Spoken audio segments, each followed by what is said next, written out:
오늘 우리에게 주신 하나님의 말씀은 신약성경 누가복음 4장 1절부터 13절의 말씀입니다. 이제 제가 하나님의 말씀을 봉독하겠습니다.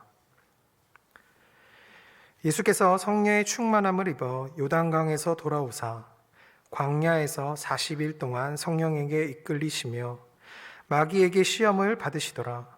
이 모든 날에 아무것도 잡수시지 아니하시니 날수가 다함에 줄이신지라. 마귀가 이르되 내가 만일 하나님의 아들이거든 이 돌들에게 명하여 떡이 되게 하라. 예수께서 대답하시되 기록된 바 사람이 떡으로만 살 것이 아니라 하였느니라. 마귀가 또 예수를 이끌고 올라가서 순식간에 천하만국을 보이며 이르되 이 모든 권위와 그 영광을 내가 네게 주리라. 이것은 내게 넘겨준 것이므로 내가 원하는 자에게 주노라. 그러므로 내가 만일 내게 절하면 다 내 것이 되리라. 예수께서 대답하여 이르시되 기록된 바 주 너의 하나님께 경배하고 다만 그를 섬기라 하였느니라. 또 이끌고 예루살렘으로 가서 성전 꼭대기에 세우고 이르되 내가 만일 하나님의 아들이거든 여기서 뛰어내리라. 기록되었으되 하나님이 너를 위하여 그 사자들을 명하사 너를 지키게 하시리라 하였고 또한 그들이 손으로 너를 받들어 내 발이 돌에 부딪히지 않게 하시리라 하였느니라. 예수께서 대답하여 이르시되 주 너의 하나님을 시험하지 말라 하였느니라. 마귀가 모든 시험을 다한 후에 얼마 동안 떠나니라. 아멘. 오늘도 예배에 나오신 여러분들을 진심으로 환영합니다. 3월 20일, 3월 22일, 3월 28일. 여러분, 제가 지금 말씀드린 날짜가 무슨 날짜인지 아시나요? 3월 20일은 진달래, 3월 22일은 개나리, 3월 28일은 벚꽃. 웨더에이에서 발표한 올해의 봄꽃 개화 날짜입니다. 여러분, 이제 진짜 봄이 온 것 같습니다. 물론 이번 주에 갑자기 날씨가 추워져서 꽃샘추위가 있었지만 그럼에도 자연은 봉우리를 피우면서 우리에게 얼굴을 드러내고 있습니다. 우리가 일찍이 겨울이 지나고 봄이 왔다고 말들은 했었지만 사실 봄이 진짜 체감되는 시기는 꽃이 피고 나서부터일 겁니다. 그래서 요즘은 길을 지나가다가 피어난 꽃들을 보고는 이제 진짜 봄이 왔구나 하고 깨닫게 되는 것 같습니다. 저는 봄을 참 좋아하는데요. 봄을 좋아하는 이유는 봄은 살아있음을 느끼게 하기 때문입니다. 조용히 잠을 자고 있던 자연들이 나 살아있다고 움직임을 보이는 시기, 냉기가 가득한 거리에 햇살이 비춰지고 꽃들이 피어나는 모습을 보자면 마치 긴 암흑기를 지나고 평화가 도래한 것 같은 분위기를 주는 계절이 봄인 것 같습니다. 혹시 반지의 제왕 보셨나요? 마지막 결투가 끝나고 햇살이 비춰질 때 평화롭듯이 그러한 느낌을 주는 계절이 봄인 것 같습니다. 여러분들은 어떤 계절을 가장 좋아하시나요? 아마 여기 계신 모든 분들이 봄을 가장 좋아한다라고 말할 수는 없겠지만 그래도 봄이 너무 싫다라고 말씀하시는 분들은 없을 것 같습니다.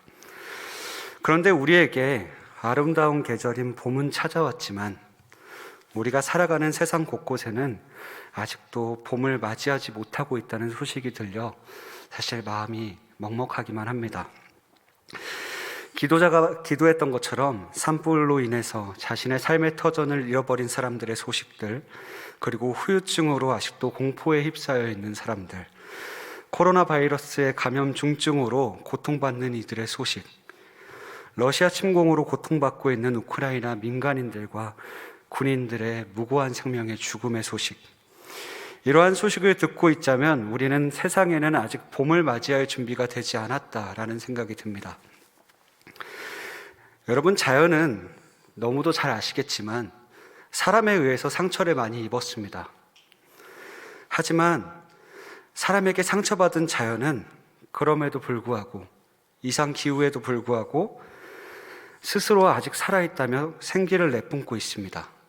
근데 반면에 하나님의 형상인, 그냥 사람도 아니고 하나님의 형상인 우리는 힘을 모아서 봄을 맞이하기는커녕 스스로 척박한 세상을 자처하고 있는 것 같아서 스스로 회복을 포기하고 있는 것 같아서 너무도 안타까운 현실입니다.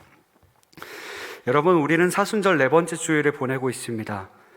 1년에 40일이라는 시간을 내어서 구별하여 예수님의 마음에 접촉하기 위해 마음을 모으고 실천을 행하는 기간입니다. 예수님의 마음에 접촉하여 세상에 아직 봄을 맞이하고 있지 못하는 수많은 사람들이 있음을 기억하고 그들을 위해서 함께 기도하는 사순절을 보냈으면 좋겠습니다. 오늘 우리가 함께 살펴볼 본문 또한 우리의 척박함과 같은 광야를 배경으로 이야기가 시작됩니다.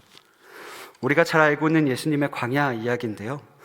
이 예수님의 시험 이야기는 마태, 마가, 누가에 모두 등장하지만 마태복음과 누가복음에만 세부적인 내용을 담고 있고 마가복음에는 간략하게 시험을 받으셨다라고만 기록하고 있습니다. 뿐만 아니라 마태복음과 누가복음에도 세부적인 이야기를 담고 비슷한 이야기를 담고 있는 것처럼 보이지만 그 안에 구조적으로, 위치적으로, 표현적으로 많이 다른 의도를 가지고 있습니다. 그래서 우리는 오늘 예수님의 광야 시험 이야기, 세부적인 이야기 중 마태복음과 누가복음, 그 둘 중에 누가복음에 등장한 예수님의 시험 이야기를 살펴보려고 합니다. 그런데 누가복음의 시험 장면은 시작과 함께 우리에게 한 가지 의문점을 가져다 줍니다. 그 의문점은 과연 이 이야기의 목격자는 누구지 하는 의문점입니다. 누가복음에서 이러한 의문점을 가질 수 있는 이유는 누가복음은 4개의 복음서 중에 유일하게 누가복음을 쓸 때 그를 어떤 근거에 의해서 쓰게 됐는지 구체적으로 설명하고 있는 복음서이기 때문입니다. 누가복음 1장 1절에서 3절을 함께 보도록 하겠습니다. 우리 가운데서 일어난 여러 가지 일에 대하여 차례대로 이야기를 엮어내려고 손을 댄 사람이 많이 있었습니다. 그들은 이 이야기를 처음부터 그 일의 목격자요, 말씀의 전파자가 된 이들이 우리에게 전해준 그대로 엮어냈습니다.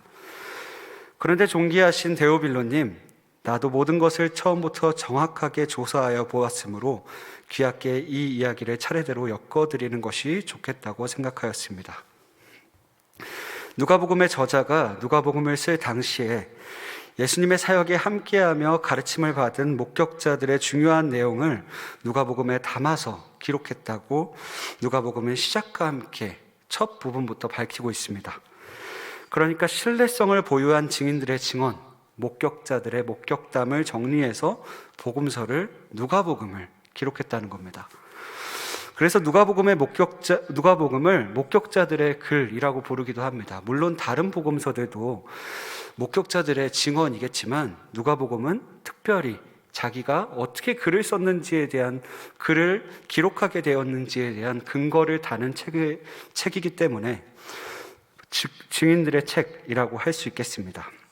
그런데 이러한 누가복음의 성격을 듣고 오늘의 본문인 예수님의 광야 시험 이야기로 돌아오면 조금 의아스러운 부분이 있습니다.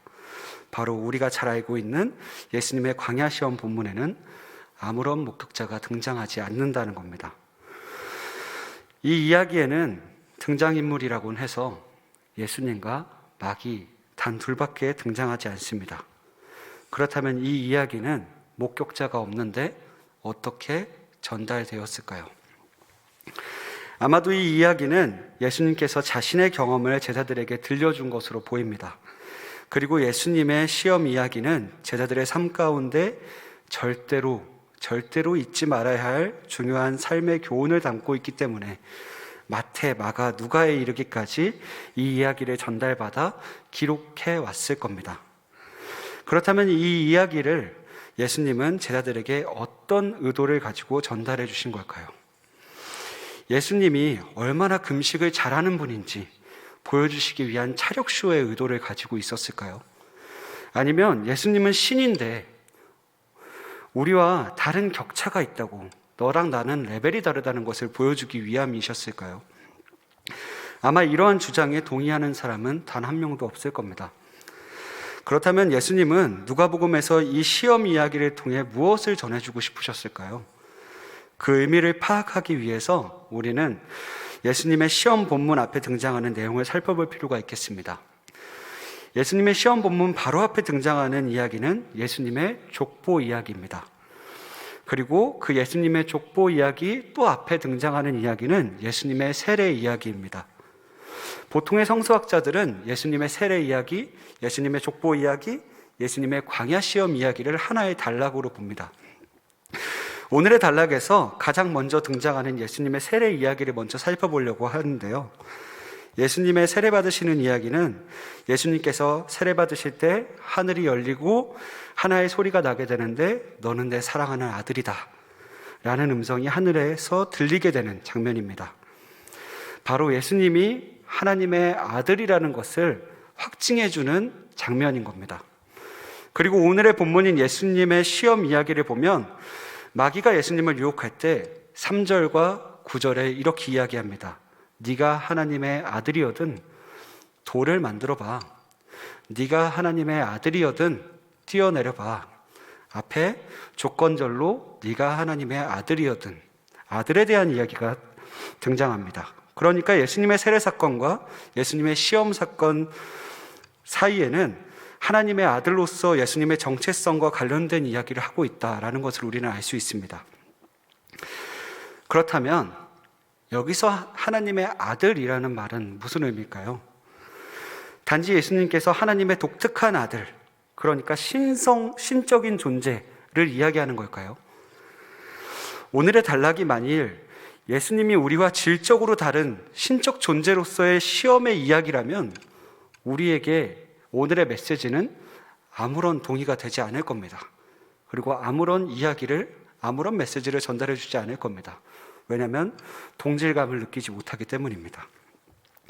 그렇다면 우리는 하나님의 아들이라는 정체성을 해결하기 위해서 본문의 단락을 좀 더 살펴볼 필요가 있겠는데요. 이번에는 예수님의 세례 이야기와 예수님의 시험 이야기, 그 사이에 있는 예수님의 족보 이야기를 살펴보도록 하겠습니다. 복음서에서 대표적으로 마태복음과 누가복음에는 예수님의 족보가 등장합니다. 그런데 누가복음에 등장하는 족보와 마태복음에 등장하는 족보는 하는 기능과 위치에 있어서 굉장히 큰 차이가 있습니다. 우선 마태복음의 족보는 아브라함과 다윗의 자손 예수 그리스도의 계보라 하면서 시작합니다. 그리고 아브라함으로부터 다윗 그리고 예수님까지 아래로 내려가는 하향식의 계보를 그리고 있는데요. 이것이 의미하는 바는 예수님이 이스라엘 왕족의 혈통을 가진 분이다. 그러니까 유대인들이 보기에 유대인들이 기다리는 메시아의 자격을 가진 분이다라는 것을 강조하고 있는 족보인 겁니다. 반면에 누가복음에 등장하는 족보는 마태복음의 족보와는 정반대로 상향식입니다. 예수님으로 시작해서 이스라엘 민족의 선조인 아브라함, 그리고 그 아브라함을 넘어서 보편적 인류의 첫사람인 아담까지 거슬러 올라갑니다. 그리고 그 다음 하나님까지 올라가는데요. 그러니까 누가복음에 등장한 예수님의 족보가 말하고자 하는 바는 예수님은 보편적 인간의 시초인 아담의 자손이면서 모든 인류는 하나님의 자녀라는 보편적 인간에 대한 강조점이 있는 누가복음의 족보인 겁니다. 그리고 마태와 누가복음의 족보가 등장하는 위치에도 큰 차이가 있는데요. 마태복음과 마가복음은 예수님의 세례와 예수님의 광야 시험 이야기를 바로 이어서 등장하는 반면에 누가복음은 세례와 광야 시험 사이에 예수님의 족보를 끼워 넣고 있습니다. 누가복음은 왜 다른 복음서와 다르게 예수님의 세례 이야기와 시험 이야기 사이에 족보 이야기를 기록해 놓았을까요?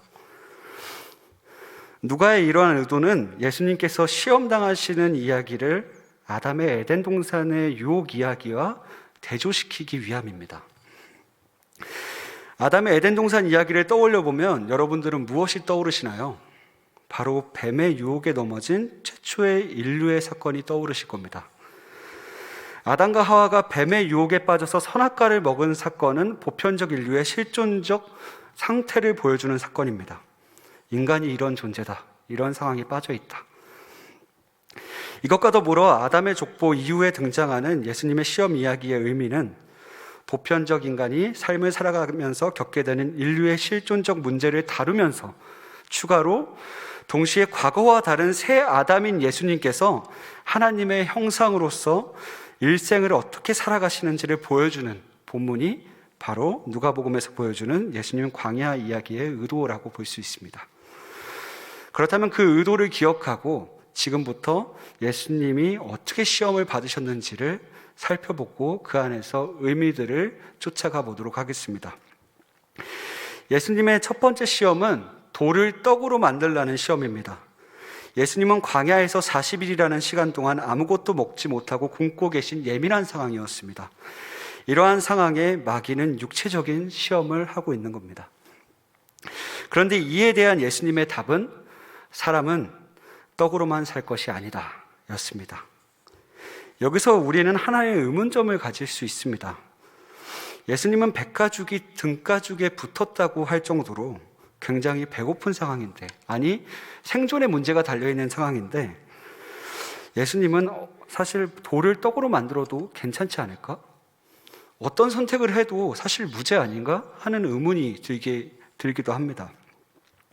나아가 예수님의 대답을 마태복음에서는 조금 더 길게 합니다. 누가복음은 사람이 떡으로만 살 것이 아니다 하고 뒷부분을 생략했는데요, 마태복음은 사람이 떡으로만 살 것이 아니라 하나님의 말씀으로 산다 이렇게 얘기합니다. 그런데 이 마태복음의 대답은 우리에게 더 큰 의구심이 들게 하는 대답입니다. 사람이 굶어 죽고 있는데 하나님 말씀? 그게 그렇게 중요한가? 사람이 살리는 게 먼저 아닌가?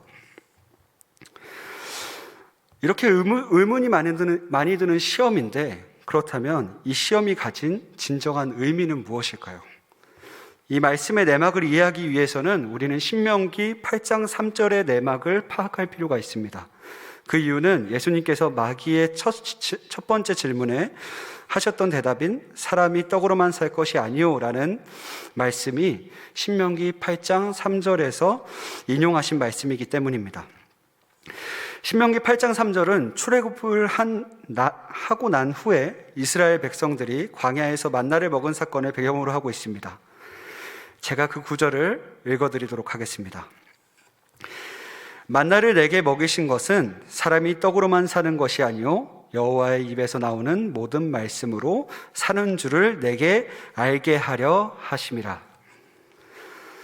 신명기 8장 3절에서 여호와의 입에서 나오는 모든 말씀으로 산다라는 말은 하나님께서 만나를 먹이셨다라는 의미입니다.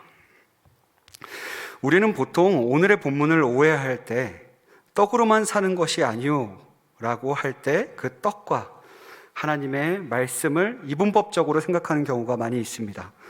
그런데 그렇지 않습니다.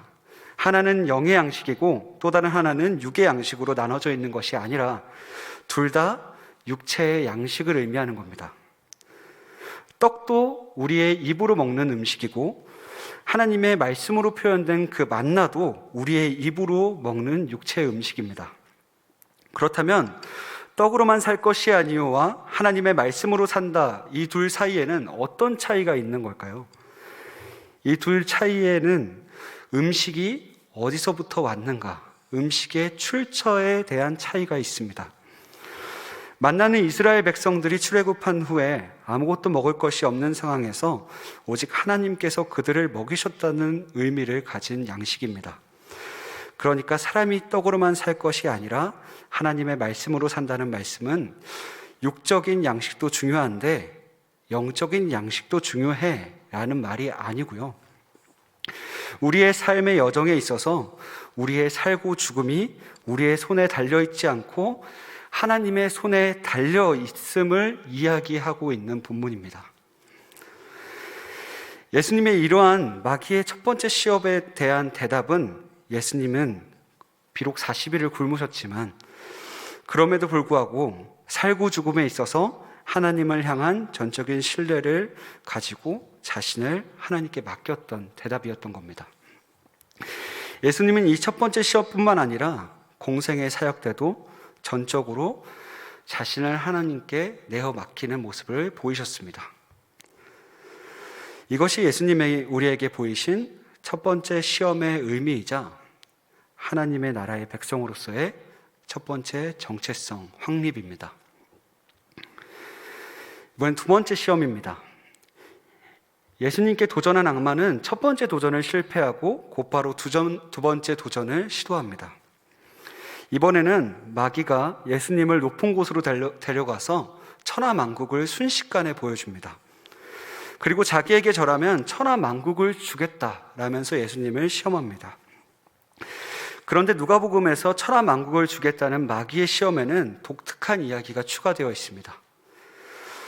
악마는 자기가 천하만국을 호령할 권위와 영광을 전해줄 권한이 있는 자로 누가복음에만 기록하고 있습니다. 그런데 당시 이미 천하만국을 다스리던 존재는 있었습니다. 누구였을까요? 그 힌트는 바로 천하만국이라는 단어에서 찾을 수 있습니다. 마태복음은 천하만국이라는 말이 동일하게 등장하거든요. 근데 마태복음은 이 단어를 헬라어로 코스모스라고 기록했습니다. 근데 누가복음은 의도적으로 오이쿠메네라고 기록하고 있습니다. 이 오이쿠메네는 당시에 세상을 호령하던 존재 로마 제국과 관련지어 암시되어 사용되는 단어였습니다. 예수님이 살아갈 당시 천하를 감시하고 세계를 관리할 수 있는 강력한 힘을 가진 존재가 누구였을까요? 바로 로마 제국이었습니다. 뿐만 아니라 두 번째 시험의 또 다른 특징은 하나님의 아들이여든 이라는 말이 등장하지 않고 있다는 겁니다. 첫 번째 시험과 세 번째 시험에는 하나님의 아들이여든 돌을 떡으로 만들어 봐라 라는 이야기가 나오는데 하나님의 아들에 대한 이야기가 두 번째 시험에서는 등장하지 않고 있습니다. 그렇다면 하나님의 아들이라는 말이 두 번째 시험에서 사라진 이유는 무엇일까요? 바로 두 번째 시험이 하나님의 아들로서 관계를 망각하게 만들고 충성의 대상을 바꿀 거를 요구하는 시험이기 때문에 마귀는 아예 언급조차 하고 있지 않은 겁니다. 마귀는 당시에 가장 강력한 힘을 가진 로마 제국을 이야기하면서 하나님보다 강력한 현실적인 힘을 가지고 예수님께 유혹을 하고 있는 겁니다. 이러한 점에서 절하라, 천하만국을 너희에게 주겠다는 마귀의 시험은 현실적인 문제를 걸고 넘어지는 시험이라고 할 수 있겠습니다. 우리는 삶을 살아가다 보면 현실적인 문제로 인해서 하나님의 나라의 백성으로서 정체성을 잃어버리고 살아가는 경우가 종종 있습니다. 그래서 우리는 우리의 현실에 강력하게 작용하는 힘을 쫓으면서 살아가기도 합니다. 교회에도 이런 분들이 참 많은데요. 오랜 시간 하나님을 위해서 열심히 교회를 개척하고 성장시켜 오시던 목사님들이 어느 순간 하나님보다 더 강력한 현실이라는 힘에 머리를 숙이고 세습을 하는 모습들을 우리는 기사를 통해서 접할 수 있습니다.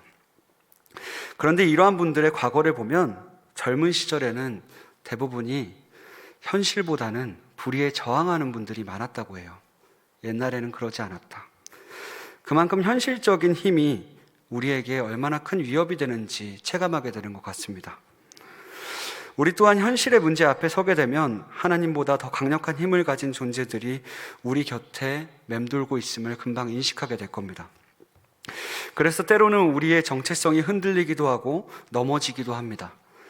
우리는 이 두 번째 시험을 생각하며 함께 고민해 볼 필요가 있겠습니다.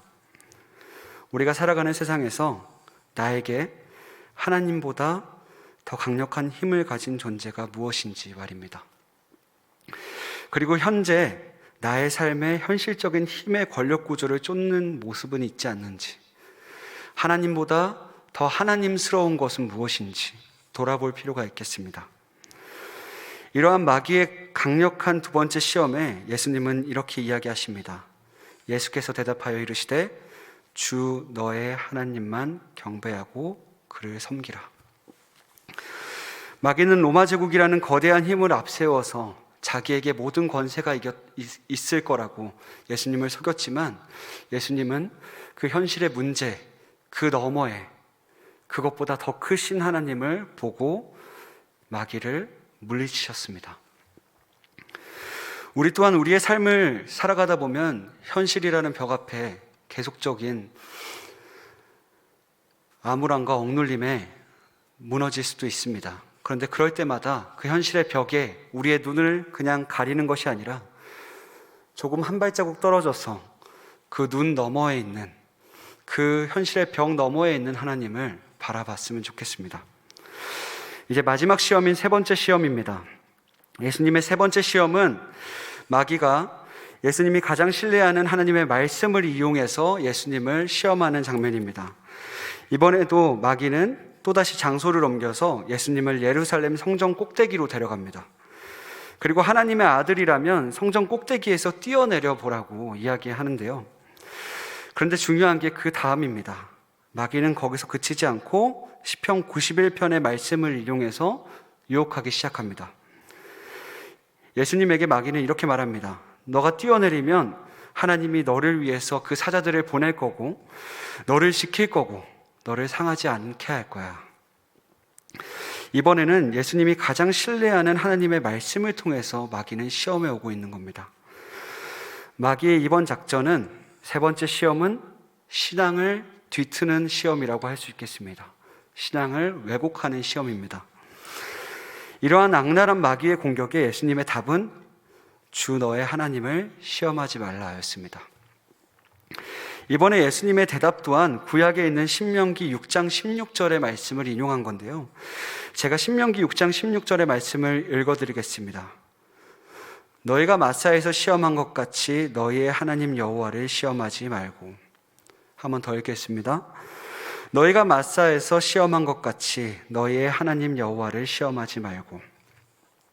신명기 6장 16절의 본문의 배경은 광야 생활 가운데 마사라는 장소에서 이스라엘 백성들이 하나님을 시험한 사건을 배경으로 하고 있습니다. 마사 사건은 출애굽기 17장에 등장하는데요.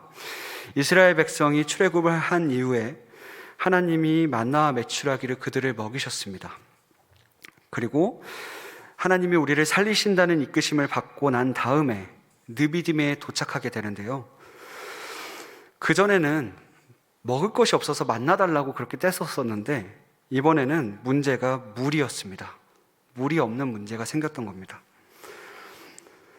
하나님이 출애굽한 이스라엘 백성들을 광야에서 만나를 통해서 먹이셨고 그리고 그들을 인도하셨음에도 불구하고 출애굽한 이스라엘 백성들은 하나님을 신뢰하지 못하고 마실 물이 없다고 모세에게 따지고 다투기 시작했습니다. 그런데 그 소리가 멈추지 않고 지속됐는데요. 이스라엘 백성들은 계속 마실 물을 달라고 계속해서 모세에게 따졌습니다. 그런 이스라엘 백성들의 모습을 보고 모세는 이렇게 말했습니다. 어찌하여 물을 달라고 하나님을 시험할 수 있겠습니까? 예수님이 하신 말씀이랑 비슷하죠. 주 너의 하나님을 시험하지 말라. 하나님을 신뢰하지 못하는 이스라엘 백성들을 향한 모세의 책망이 있은 후에 물을 달라며 어깃장을 놓는 그 이스라엘 백성들이 있었던 그 공간, 그 지역의 이름을 마사라고 이름했습니다. 마사의 이름의 뜻은 시험함이라는 뜻입니다. 그런데 여기서 이스라엘 백성들이 하나님을 시험했다고 하는 것은 하나님에 대한 믿음이 있는 아브라함과 같은 상황에서 흔들리는 믿음에 대한 시험이 아닙니다. 물을 주세요라고 시험하는 게 아닙니다. 그렇다면 어떤 시험일까요? 이스라엘 백성들은 출애굽을 시킨 하나님, 만나를 먹이신 하나님에 대해서 진짜 그 하나님이 계시는 분이야 라고 존재 자체에 대한 부정을 하고 있는 겁니다. 그러니까 지금까지 하나님이 나에게 출애굽을 시켜주시고 10가지 재앙을 보내주시고 나를 먹이시고 입히시고 했던 것은 그저 다 우연으로 치부해 버리는 겁니다. 그리고 하나님 진짜 계시는 분이야 라고 시험하고 있는 본문이 바로 이 마사 본문인 겁니다. 이러한 배경을 가지고 예수님의 마지막 시험의 장면을 정리해보면 마귀의 마지막 시험은 하나님의 존재에 대한 왜곡의 시험이라고 볼 수 있습니다. 하지만 예수님의 답은 우리의 삶에 당장 마실 물이 없고 인도하심이 느껴지지 않을 수도 있지만 그럼에도 하나님은 우리를 가장 선한 길로 인도하고 계시다는 그러한 메시지와 함께 시험에서 승리하셨습니다. 주 너의 하나님을 시험하지 말라. 그리고 마지막 시험을 마친 뒤에 마귀는 예수님의 곁을 떠나갑니다. 그런데 누가복음에서만 등장하는 특징이 마지막 본문인 누가복음 4장 13절에 등장하는데요. 제가 4장 13절을 읽도록 하겠습니다. 마귀가 모든 시험을 다한 후에 얼마 동안 떠나가니라. 얼마 동안 떠나가니라. 마태복음이나 마가복음에는 예수님의 시험을 일회적인 사건으로 기록하고 있습니다. 더 이상 시험이 없는 겁니다. 근데 누가복음에는 예수님의 시험이 마귀가 얼마 동안 떠나갔다고 이야기하면서 예수님의 시험은 일회적으로 끝나는 것이 아니라 전생애 동안 끊임없이 직면하며 이겨내야 했던 시험들을 응축한 상징적인 사건이라고 그리고 있는 겁니다. 그러니까 광야라는 그 공간이 예수님의 전생애 팔레스타인으로 확장되는 겁니다. 그렇다면 누가복음에서 예수님의 시험이 끝나는 장소는 어딜까요? 바로 누가복음 23장, 우리가 잘 알고 있는 골고다 언덕, 십자가 죽음 앞에서 끝이 납니다. 그곳에서 마귀는 본격적으로 다양한 모습으로 등장합니다. 군중의 모습으로, 군인의 모습으로, 행악자의 모습으로 계속해서 예수님께 참된 하나님의 아들로서 사역을 감당하지 못하도록 시험했습니다. 누가복음 23장 35절, 관리들은 비웃어 이르되 저가 남을 구원하였으니 만일 하나님이 택하신 자 그리스도면 자신도 구원할지어다 하고, 누가복음 23장 36절, 군인들도 희롱하면서 나와 신포도주를 주며 이르되 내가 만일 유대인의 왕이면 내가 너를 구원하라 하더라. 23장 39절, 달린 행악자 중 하나는 비방하여 이르되 내가 그리스도가 아니냐 너와 우리를 구원하라 하되. 예수님은 다양한 얼굴을 하고 있는 마귀에게 마지막 골고다 언덕에서 죽음을 맞이하기 직전까지 네가 하나님의 아들이면 스스로 십자가에서 내려와 보라고, 너를 구원해 보라고, 너 왜 구원 못하냐고 시험을 당하셨습니다. 그렇다면 마귀가 끊임없이 예수님의 삶을 따라다니면서 그렇게 스토킹을 해가면서 예수님을 시험한 이유는 무엇일까요? 바로 십자가의 길을 걷지 못하게 만들기 위함이었습니다. 그렇다면 여러분들이 생각하는 십자가의 길이란 무엇인가요? 그저 하나님이 대속으로 죽어야 되는 화풀이의 사건이 십자가인가요? 십자가의 사건은 바로 하나님 나라의 방법, 사랑의 길입니다. 그것이 십자가의 길입니다. 힘으로 서로를 누르지 않고 존재를 사랑하며 걷는 길, 서로를 혐오하지 않는 길, 재산을 축적하여 혼자만 부를 축적하기보다 함께 살아가는 길, 사람을 사랑하는 길이 바로 십자가의 길이었습니다. 이 길에는 서로의 공간을 내어주는 희생이 필요합니다. 그래서 예수님은 결국 십자가를 지실 수밖에 없었던 겁니다. 당시의 당국은 그러한 십자가의 길을 안이 굳게 봤기 때문입니다. 이러한 십자가의 길은 당시 유대인이 기대하는 왕과는 거리가 너무도 멀었습니다. 로마 황제와 같은 현실적인 힘이 있어야 했고 모든 백성들을 먹일 수 있는 경제적인 힘이 있어야 했는데 예수님이 생각한 길과 그들이 생각한 길은 너무도 큰 차이가 있었습니다. 그래서 당시의 사람들이 예수님에게 던졌던 수많은 반응을 예수님이 공생애를 살아가셨을 때 바리새인 중에 바리새인이었던 바울은 이렇게 고백합니다. 고린도전서 1장 18절입니다. 십자가의 도가 멸망하는 자들에게는 미련한 것이요 구원받는 우리에게는 하나님의 능력이다. 십자가의 도가 멸망하는 자들에게는 미련한 것이요 라고 이야기를 하고 미련하다 이야기합니다. 하지만 뒤이어서 바울은 구원받는 우리에게는 하나님의 능력이다 이렇게 이야기합니다.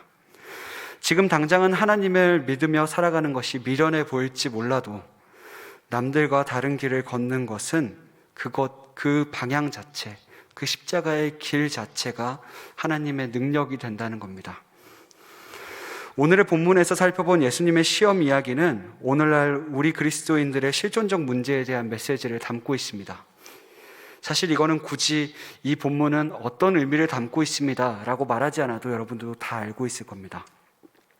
왜냐하면 우리의 삶에 실제적으로 계속적으로 일어나고 있는 시험의 문제이기 때문입니다. 나아가 오늘날에도 마귀는 여전히 우리 곁에 존재한다는 점에서 예수님의 시험 이야기는 하나님을 믿으며 살아가는 우리의 이야기가 되기도 합니다. 예수님을 시험했던 마귀는 참 다양한 모습으로 우리에게 너가 그리스도인이라면 이라면서 우리를 시험할 겁니다. 우리가 하나님의 자녀로서 하나님의 뜻을 따라 살기보다는 우리가 가진 능력으로 생존에 집착하도록 하는 유혹을 끊임없이 받을 겁니다. 그리고 그 시험을 겨우 이겨낼 만할 때 우리는 냉혹한 현실을 뼈저리게 체험하며 세상에서 힘을 가진 하나님보다 더 하나님스러운 것에 엎드려 절하라는 유혹도 받을 겁니다. 때로는 하나님이 우리와 함께 하시냐며, 하나님이 존재하는 것이 맞냐며 우리는 하나님을 왜곡하는 유혹도 받을 겁니다. 그럴 때마다 우리는 다시 오늘의 시험 이야기로 돌아와서 마귀의 소리에 귀 기울이고 있진 않는지, 생존에 집착하고 있진 않는지, 하나님스러운 힘에 엎드려서 그들에게 절하고 있진 않는지, 하나님을 시험하고 있진 않는지 다시 한번 때때로 시험 이야기로 돌아와 나의 신앙을 돌아봤으면 좋겠습니다. 무엇보다 우리는 사순절의 기간을 보내고 있습니다. 사순절은 우리를 위하여 십자가에서 고난당하신 예수님의 삶에 깊이 접촉하는 시간입니다. 예수님께서 끊임없이 시험받으시며 걸으셨던 그 십자가의 길을 이 시간 묵상하고 우리의 삐뚤어진 자세를 고쳐 앉는 시간이 됐으면 좋겠습니다. 마지막으로 사막을 여행하는 두 사람의 이야기를 들려드리고 이야기를 마치도록 하겠습니다. 사막을 여행하던 두 사람이 있었습니다. 두 사람은 사막을 보고 각자 돌아와서 사막을 다녀온 경험담을 나눴습니다. 그런데 한 사람은 사막은 정말 아름답지 않은 곳이야 라고 이야기했고, 또 다른 한 사람은 사막은 정말 아름다운 곳이야 라고 이야기했습니다. 이 두 사람은 둘 다 사막을 다녀왔는데 왜 서로 다른 반응을 보였을까요? 그 이유는 한 사람이 갔던 사막에는 샘을 발견했고 그곳에는 생명의 아름다움이 있었습니다. 그리고 또 다른 한 사람의 사막에서는 샘과 어떤 생명도 발견하지 못했습니다. 그래서 서로의 반응이 달랐습니다. 아무리 똑같은 사막을 우리가 유랑한다 하더라도 단순히 사막을 사는 사람과 사막임에도 불구하고 샘을 경험하며 사는 사람의 길은 같을 수 없을 겁니다. 왜냐하면 샘에는 생명이 있기 때문입니다. 예수님은 일평생 사막과 같은 삶을 사셨습니다. 하지만 예수님은 사막이라는 그 공간 가운데 하나님이라는 샘과 함께했고, 샘을 통해서 끊임없이 그가 걸어가는 길에는 생명샘이 솟아났습니다. 웃음이 피어났고 앉은 자가 일어났고 슬퍼하던 자가 생명을 얻었습니다. 혐오당하던 자들이 다시 한번 삶의 기회를 얻었습니다. 우리 또한 삶 속에서 수많은 시험이 찾아올지라도 예수님과 같이 하나님이라는 샘과 예수님이라는 샘을 품고 일생을 십자가의 길을 걸으면서 하나님과 함께 동행했으면 좋겠습니다. 그리고 훗날에 누군가가 물어볼 때 사막이 아름다웠다고 이야기하면 참 좋을 것 같습니다.